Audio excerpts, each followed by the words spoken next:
Mas, mohon maaf saya mau cerita sedikit. Singkat, Bang. Ke adik-adik mahasiswa. Mungkin beliau karena tinggal di kota ya. Kami yang tinggal di kampung Sulawesi Tenggara sana, di pulau sana, bayangkan adik-adik kita berangkat ke sekolah menggunakan perahu. Tanpa mereka makan, mereka sampai di sekolah dalam kondisi perut lapar.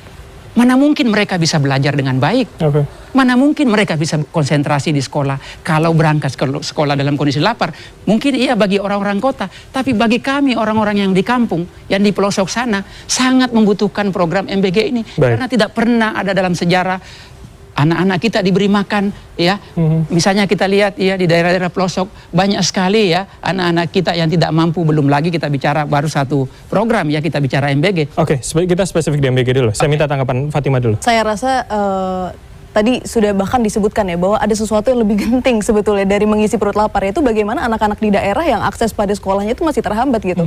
Saya tidak bisa membayangkan ya, saya mungkin orang kota, tapi saya kalau membayangkan pada posisi itu, anak-anak itu, mereka harus sedemikian rupa berusahanya sampai mungkin harus menyeberangi jembatan putus dan sebagainya untuk sampai ke sekolah, dan di sekolah mendapatkan makan bergizi ya, itu menjadi sangat minor ya dibanding bagaimana perjuangan dia untuk harus ke sekolah gitu. Nah saya rasa sebelum kita memberikan yang sunnahnya begitu ya, yang tambahan-tambahannya, additionalnya, yaitu dari bentuk MBG ini, makan bergizi gratis, apa yang wajib-wajib dan standarnya perlu dipenuhi dulu gitu. Menurut kami sih seperti itu. Saya bisa terlibat nggak?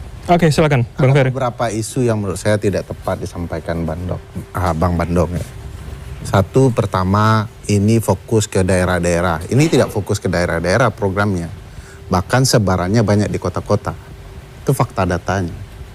Kedua, fakta juga Bang, bahwa problematika terbesar MBG ada di kepalanya. Sudah ditangkap kemarin.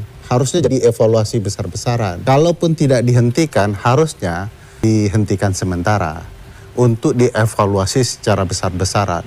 Ini Presiden sama sekali tidak melakukan evaluasi, tetap memaksakan program ini. Ketiga, kebutuhan dana kita sangat besar. Teman-teman juga tahu ini soal krisis global dan lain-lain.